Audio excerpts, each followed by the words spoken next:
बुद्ध धम्म लागला वाढू प्रेमान माणस जोडू बुद्ध धम्म लागला वाढू प्रेमान माणस जोडू नका छळू कुणाला नाडू प्रेमान माणस जोडू बुद्ध धम्म लागला बहुसंख्य बौद्ध राष्ट्रांमध्ये संघदानाचे हे सोहळे हे फार मोठ्या प्रमाणात साजरे होत असतात, परंतु आपल्या इथे ह्या प्रथा अजून एवढ्या प्रचलित नाहीत.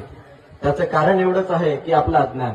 काल सकाळी जेव्हा ध्वजारोहण होत होतं तेव्हा पूजनीय भिक्खू विनयबुद्धी यांनी छोटीशी धर्मप्रवचन केलं आणि त्यामध्ये त्यांनी एक छोटीशी गोष्ट सांगितली ती धम्मध्वजाविषयी.